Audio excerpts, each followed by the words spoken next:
Okay, my outstanding friends, I think this is finally starting to come together. I've been studying the immune system and the responses and genetics and all that stuff, and very, very deeply. And now they have come up with a map of all of the different types of structures within the brain and how they may affect your mood, everything about you, because that is the central processor of your body. It does everything. It makes your body, your movement, your hearing, your sight, everything. However, there is a component I think they're not taking into consideration adequately. I mean, I know they are taking into consideration, but my approach to everything is chemistry. And the only way you get chemistry to work fast enough in the human body is with an enzyme. Nothing can make the human body work if it doesn't use an enzyme. An enzyme does so much chemistry so quickly that it's essential to break down foods and attack invaders and to respond. I can make this extremely complicated. I can make this extremely simple. I am, well, most people would call me simple-minded. So let's make it simple. Now, all I'm going to do is talk about what protects all these areas. Because all it is invasion. Something is invading that specific type of cell. Why? What is so specific about a cell that you can get just one type of cancer? Pancreatic cancer, lung cancer, liver cancer, skin cancer. Every cancer and every disease basically is related to a specific type of tissue. Why? What do they all have in common, or they all have not in common? Because if you're going to get cancer, why doesn't your whole body get cancer? Your eyeballs, your ears, your toenails, everything. How come it's only just one place that gets it? All right, let's talk about this, because I think I can explain this pretty well. And very simply, it's not a big thing to understand. The reason they don't understand this well is because of this new research that's been done about a layer that runs around through your entire body that carries these products. And they can only be there. An enzyme is only created by a bacteria. And if you don't have the enzyme, you're not going to have the chemistry. You don't have the chemistry, something is downhill is going to be not right. So let's start digging into the little details, and again, don't freak out. This is not hard to understand, and this could help a lot of people if somebody pays attention to this. It helps my friend Marguerite, because she's the one that's taking the control of this. I'm pretty much out of this now. I just do a little bit of research here and there and show what I have discovered. I've been in this a long time, and I have discovered a lot of things that I haven't discovered them, I've just sort of put them together, that's all. A lot of things are not well understood because they're only understood in little bits and pieces. All of those little bits and pieces make one big thing. I look for the big thing.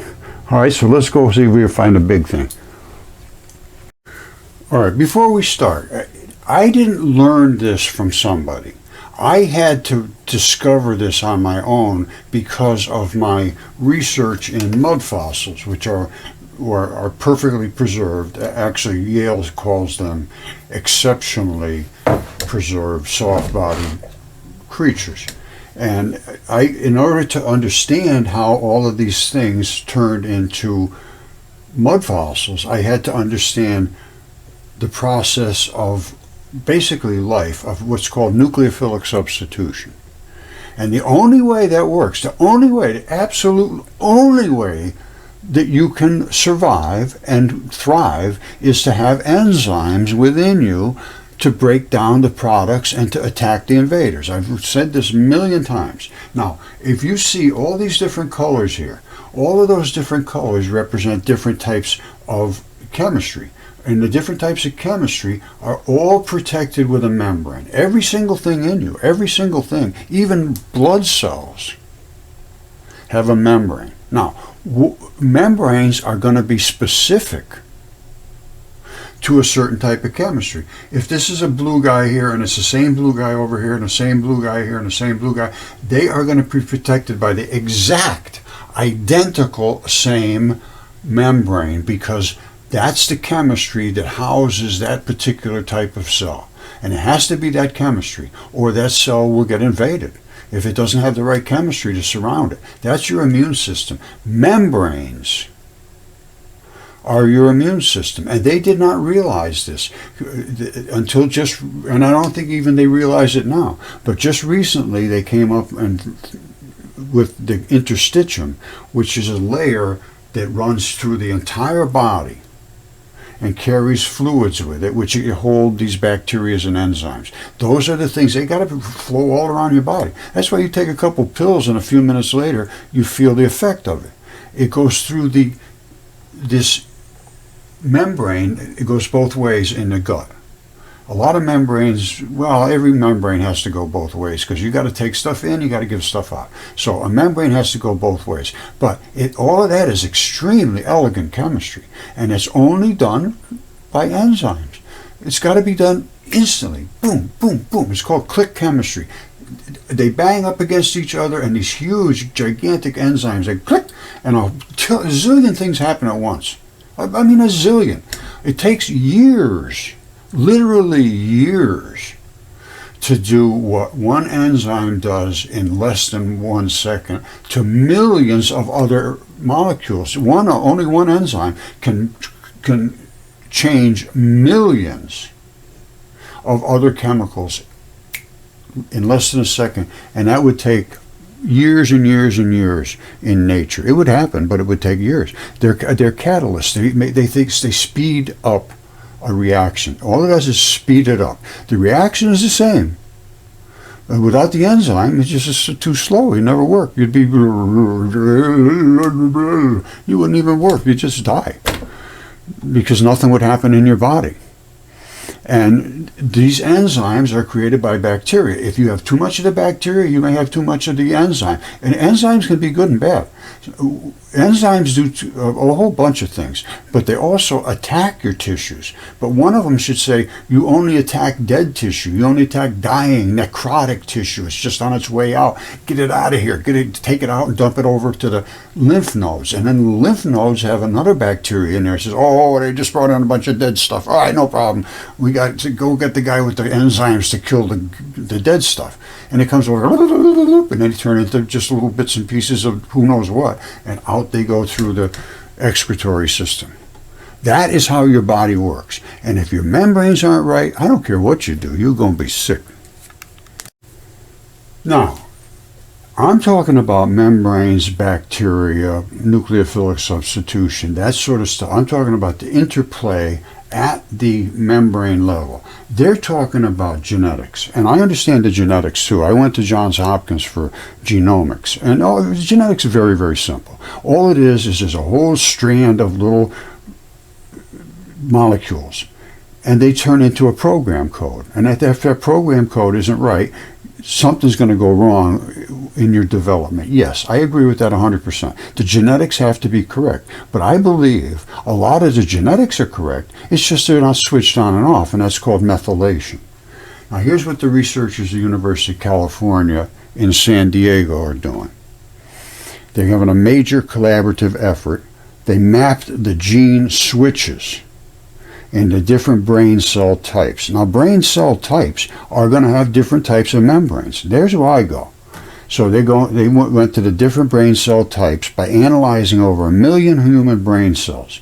The study, part of the Brain Initiative, highlighted the relationship between certain cell types, certain cell membranes, and the neuro-psychiatric disorders, autism, and all of the things, depression, mood swings, all of that stuff. They further used AI to forecast the effects of the specific high-risk gene variants. Now, and I'm not saying there's not going to be gene variants. If they can show that and see that and say that that's a fact, well, then I will accept it. But methylation is nothing more than a switch that turns on and off a gene. So if you don't have the right enzyme and the right chemistry in there to turn it on and off, I don't care if the gene's good or bad, it's not going to work. And it may be expressed as being bad if the chemistry's not there to organize that DNA strand correctly in that particular cell. I don't know. This is this is pretty new research, and I see him getting into this, but I can tell you one right now. All of that stuff is protected by different membranes, and if a membrane gets invaded, you get that specific type of invasive disease. Crohn's disease, irritable bowel syndrome, all of the infectious diseases. And they infect. It wasn't even infection. It means you're breaching the membrane. You're going inside to where the good stuff is. All right, this is the Brain Initiative and its goal. The groundbreaking research presented in a special issue of Science, October 13th, 2023, that's just a day or two ago, is part of the National Institute of Health's brain research through advancing innovative neurotechnologies. They're looking for new ways to look at these things.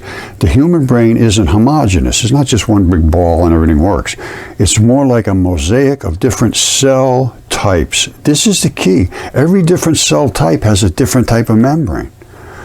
And they look different and serve different functions. Yes, that's why you get specific types of diseases and chronic issues, because you haven't being invaded continuously, or the membrane is always marginally holding things off.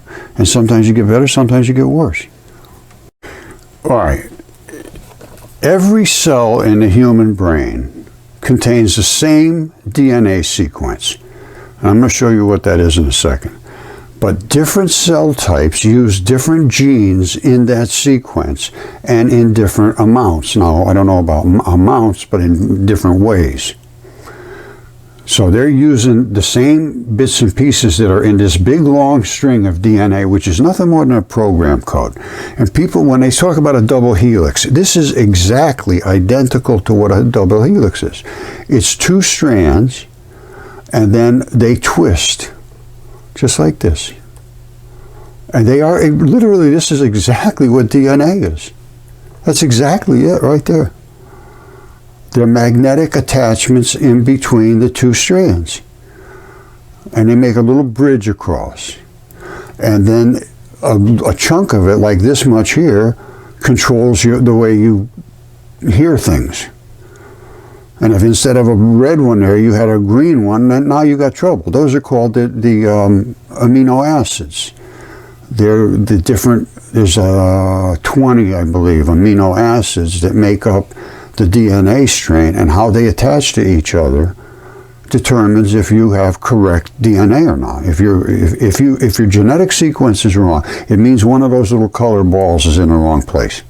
Think of it that way. All right, so now we know what DNA is, and now we know how these little bits and pieces of the DNA control things, and now we know if a genetic thing is out of order. Well, yes, you're going to not probably, you're going to have something wrong with you functionally. I'm dealing with the day-to-day upkeep and maintenance of your body and these membranes. That's what I'm dealing with. That's why you get a flu and you get this and you get a cold and you get over it. But if you don't have the bacteria, you're not going to get over it. You're going to have long, whatever it is. I don't care. They're talking about long everything now. And I tell you, I've been proven, well, I haven't proven anything, but I've been showing that the membranes are the source of invasion, and they can be healed, and they can, by correct bacteria. And now they're getting very, very deep into these fecal matter transplants, because that is the bacteria that creates the enzymes that does the chemistry. That's simple. Like I said, I can make it simple, I can make it complex. That's the bottom line. If you don't have the right bacteria, you will not have the enzyme. You don't have the enzymes, you will not get the chemistry. You don't have the chemistry, all bets are off. How bad will it get? I don't know. But it's all the same membranes will be the same issue. That's why I believe when you get lymphoma and all of the different lymph nodes have to have the same protection. It's not that it moves from one to the next necessarily. It might. I can't say it doesn't. But I'm saying that if this one's not protected with its membrane because it doesn't have the right bacteria and enzymes, well, why should the other one have the right bacteria and enzymes? It won't. These fluid-filled highways bring everything to every different place in the body. And we discovered this. I didn't discover it, but I was told about it by a guy that runs a fascia institute in Germany. He said we found tattoo ink all over the body, all over these organs and stuff, and in the fascia. And I said, wow. So I wonder what that's all about. And it ended up there's a fluid-filled highway. They never even knew this. And that's what's carrying all of these enzymes and bacteria around to all of your different body parts. So if you have cancer over here in a lymph node, there's no reason it won't be over there in a lymph node because you don't have that same protection over there either. That's what I'm going. That's where I'm headed. Because I know people get better from cancer. It's not like they're genetically predisposed and they can't get ever better. It just happens that when you're 62 years old, you get it, and that's it, and case closed. No. You get 62 years old, you get it, you could get better. And that's why they're trying to invade you with all kinds of chemicals, when the chemicals that really do the job are the enzymes. So I would say we get a complete database of all the different bacteria that's in the body. This, knowing where all these switches are in the brain, that's fabulous. I applaud them very, very much for that. Because the more you know about the basis of everything, the more you can draw from that. All right, and again, I'm sorry to bumble on here, but this is important that you understand the intricacies of the thing, because even though they know where the switches are, if that tissue is not protected, or you're not getting a methylation to turn it on and off, you're still going to have an issue. And inflammation is the worst. Well, I'm not saying it's the worst, but inflammation is basically a failure of the membrane. It's a failure of the membrane. It's trying to protect itself, and it's getting inflamed. All right, they understand that the brain is made up of an enormously complex network of neurons and non-neuronal cells. Cells is the key. Every one of them has a membrane, with each serving different functions. Yes, mapping out the different types of cells in the brain, understanding how they work together, will ultimately help us discover new therapies that can target individual cell types. Individual cell types, that's the key, relevant to specific diseases. Cell types. Now, I say we map out the bacterial an amount and where they are in the body and all that. Just find out as much as you can about the bacteria that's in the body, because they produce the enzymes, and enzymes do the chemistry, and the chemistry makes your body work. All right, look at this now. They took 107 different types of brain cells, different types of brain cells, and they're able to correlate aspects of their molecular biology to a wide range of these psychiatric illnesses, including schizophrenia, bipolar, Alzheimer's, major depression, and I'm sure there's a lot of other things as well. But this is brain chemistry, okay? That's going to be different than organ chemistry, because your organs are all surrounded by membranes as well. Everything is surrounded by a membrane. So this is in your brain, keeping all of these different neural fibers separated so they're not interfering with each other, and they're able to keep the brain signals moving and so forth. There's all kinds of... It gets pretty deep in that range, and like I said, I'm not going to go too deep, but just remember that if the coding of your nerves is not right, it's just like shorting two wires together. Basically, it's the same thing. And you get an inflammation in there, which is stopping the nerves from sending out their signals and all kinds of things. Now, the researchers use this data to create machine learning models to predict how certain sequence variations in the DNA can influence gene regulation and contribute to disease. Well, that's going to be interesting to see what they find. Now, ongoing research and future endeavors. While these new results offer significant insights into the human brain and its pathology, scientists are still far from done with mapping the brain. And it's nice that they're really going deep into that. Yes, that's fine. But I say we get into mapping what's in literally the gut. The gut is where everything's produced, and it goes out through that fluid-filled highway. Okay, I keep talking about the fluid-filled highway. This just in 2018, they released this information about an interstitium, a newfound organ. They didn't realize this existed. This is where your immune cells are, where all your bacteria and enzymes, not all of it, but the great bulk of it exists in here. And they send it out through this white layer here. That's a fluid-filled highway. It goes through your entire system, and every single organ and every single membrane is attached to this fluid-filled highway.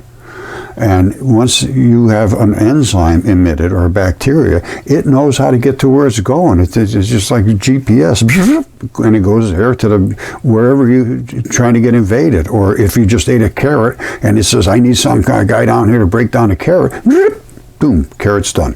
And that's how you get your nutrition, and that's also how you get your immune system, because it'll sense an invader over here, and you may have the bacteria down here that does it, but boom, done, case closed. You know what a bacteria is? As a flagella. Those things turn at like a zillion miles an hour, and that's why everything in your body moves so quickly through this membrane. It goes through your whole body almost instantaneously. Very, very fast. And especially when you put things under your tongue and stuff like that to absorb them. Of course, your lungs and your tongue and your stomach absorbs differently. So my point is that just about everywhere in your body you can absorb and give up things. And that's that membrane. It's a fluid-filled highway. And if something gets in the middle of that and says, okay, I'm coming down here to invade this good tissue, somebody's got to come along and deal with that. And that's the only one that can deal with it is an enzyme. I don't care what anybody says. Nothing in your body will ever work correctly if you don't have the enzyme. Enzyme is so fast that there's just no way in the world you could live without it. It's just impossible. Okay, this article just came out, January this year, and they're talking about the human immune system, complicated marvel that has evolved to demonstrate wide distribution through all the systems of the body. So the immune system runs through all the systems of the body. This is what they're talking about with the interstitium. Now, for example, skin has Langerhans cells. That's one type of cell. The liver has Kupffer cells, a different type of cell, different type of membrane. Adenoids of the nascaris, etc.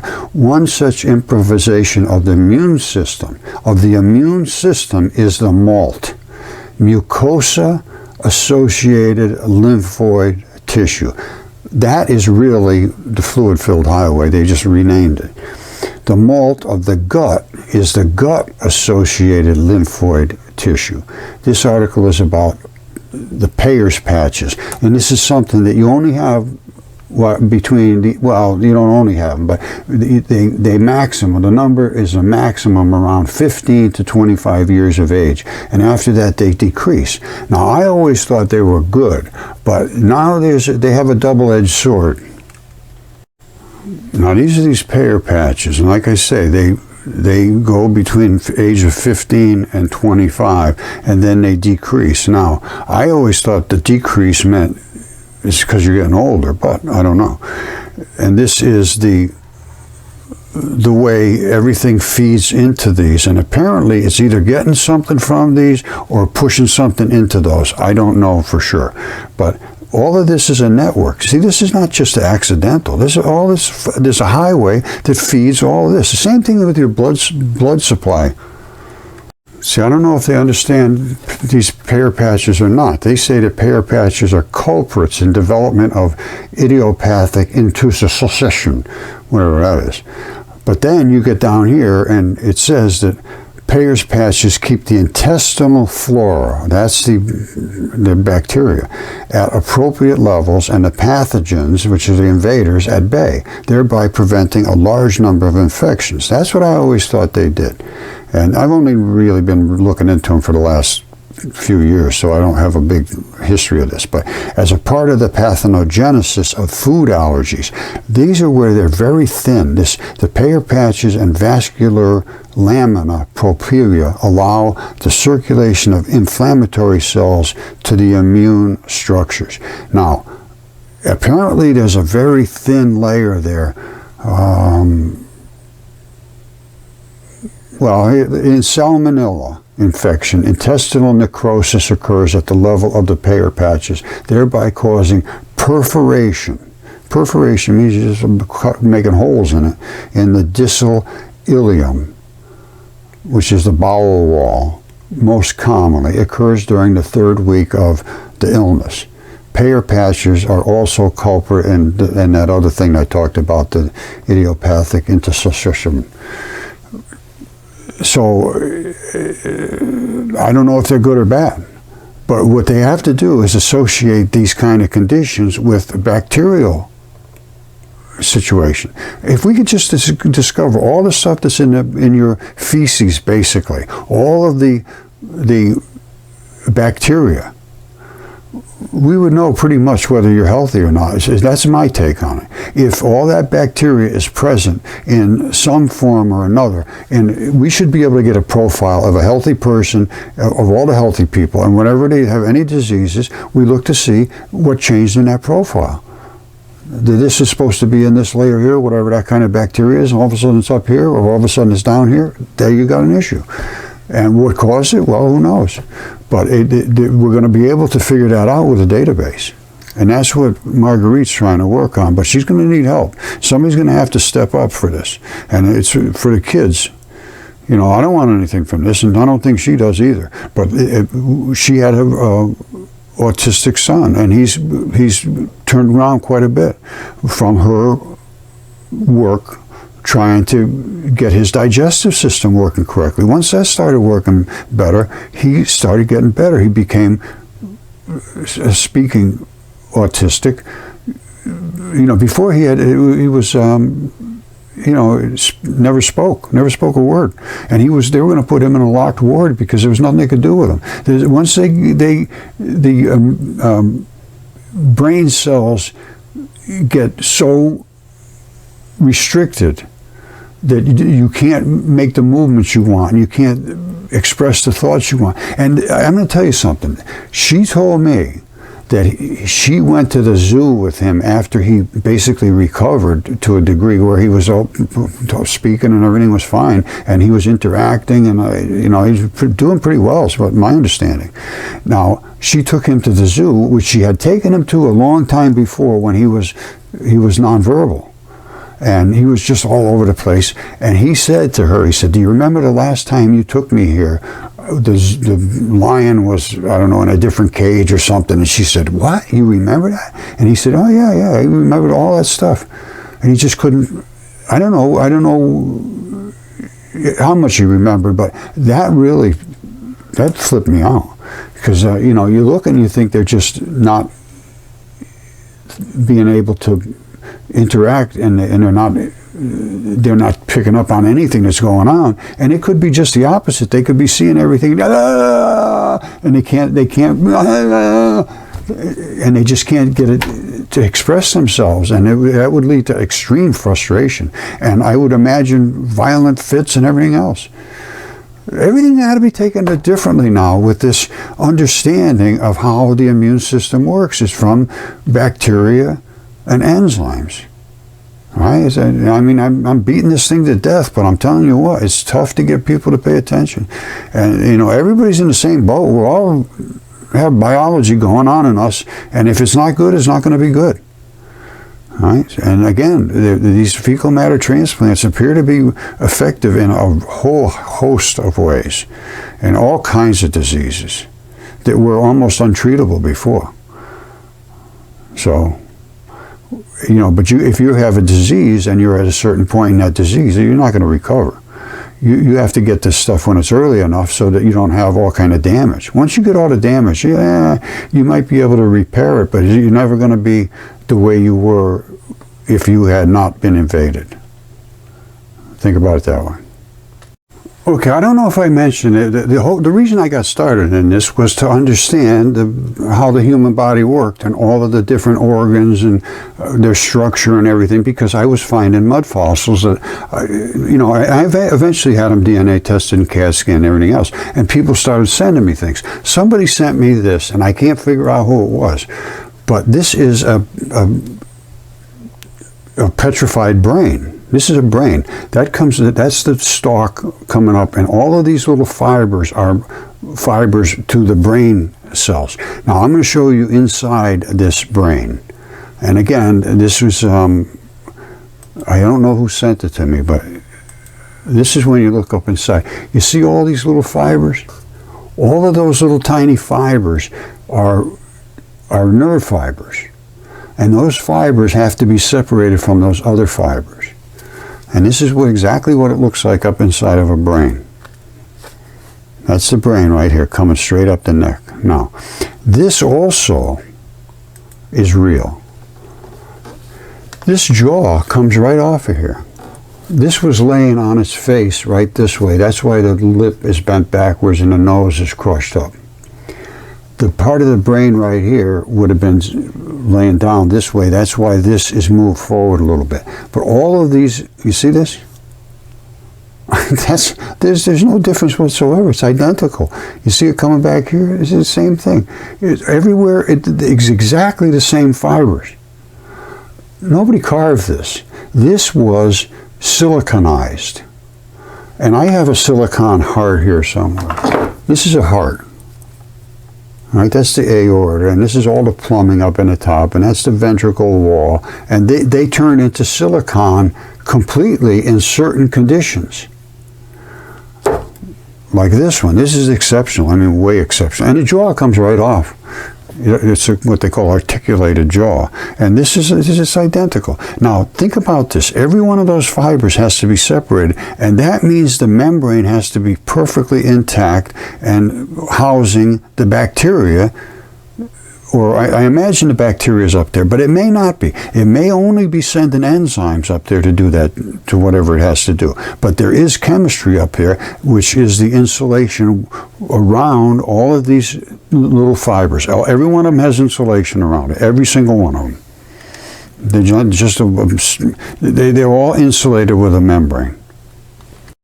Okay, so this just came out, and what we need to do is a study of the enzymes which are produced by the bacteria. And do the enzymes just flow freely around? I don't know. Are they delivered by the bacteria? I don't know. But I know now that there's a fluid-filled highway, and they did not know this. So this is what has not been taken into account, is the delivery of all of these different products through that fluid-filled highway, and that is your immune system, basically. And that's where all the enzymes are. And without the bacteria, you don't have the enzymes. That's why antibiotics and all that stuff, yeah, they may have a perfectly valid function. But what you have to do is repopulate the gut after you destroy all the bacteria, because you're not going to just hit one or here or one there. When they give you antibiotics, a lot of them are broad spectrum. They just hit everything in your body. Other ones are targeting ones, but you're going to we have no idea what's even in your body. We don't know what bacteria is there. So if you give somebody something, you should take a stool sample first, give it to them, then take a stool sample later and see what it did affect. There's a lot we can do here in this realm of figuring out what antibiotics and what diseases and so forth target what bacteria. And can we replace that specific type of bacteria? Or can we just flush you with all new bacteria? I would go with the complete new gut microbiome. And that's not hard to do. They do it with fecal matter transplant pills. You just take pills for a course of, I don't know, a week or something. It's not that long. But you have to have the right ones, and they have to be certified that they're not contaminated with anything, and they're just loaded with somebody else's, literally somebody else's microbiome. And now I believe they're mixing like 4 or 5 of them together and delivering it. So you're not just getting one guy's stuff. You're getting it from a whole variety of people, which have a whole variety of different bacteria. Because not everybody's going to have exactly the same microbiome, even when you're healthy. So, 4 or 5 together, I would think you got a really good chance of getting something in there that's going to be very helpful to whatever condition you have. Who knows? That's just my take on things from the research I've done. And Marguerite's going to need help, so I'd love to see her succeed in this endeavor to get this microbiome map done. Because autism in the kids running rampant now. And a lot of it might be able to be, you might be able to intervene when they get their measles, mumps, and rubella shot. And we may have to give them some probiotics after that, because it might. Those are live viruses. They're going to try to attack your body, but your body should be able to keep you from being. It should create an immune response. But if you have no immune response happening, you're going to get invaded, and I don't know what it does to you. But I've had a lot of people tell me that particular shot, they noticed a change in their kids. Now, I don't know if that's right or not, but it's something that should be looked into. I would certainly do it if I was in the health industry. And I would look at all of the anecdotal stuff, all of the people's stories. What happened to my kid? What was the story with my kid? This is what I ask them. And I always ask them, how does he poop? How do they poop? If you're not pooping right, you're in trouble. That's it. That's pooping is your digestion. If you're not digesting correctly, have all kinds of issues. There's gut pains and wrenching and bloating and gas and smell and diarrhea and constipation. It's all part of this process, and the only thing that does anything down there to break down those things is enzymes, and the only thing that gets enzymes is the bacteria. All right, once you damage it, and most people have damaged bacteria, I can tell you that right now. I did. I had to have surgery twice because of taking antibiotics after having a root canal. And that's not good. And they never said a word about taking anything. Yeah, you take a few of these, you'll be fine. No. It's understood now, and I think it needs to be more conveyed. Let's go with that. All right, I love you all. I hope this helps, and I hope some people will step up and help the people that want to do the work. And this is not an easy thing to do, because you're going against what has always been suspected it's all genetic. It's all genetic. Yeah, the genes, no problem. It's the genes. Well, I don't necessarily go with that. Anyway, I love you. Let's see if we can do a little more research. That's all I'm looking for, is research. And that's what they're always talking about. We did more research, more research. Well, let's do some more.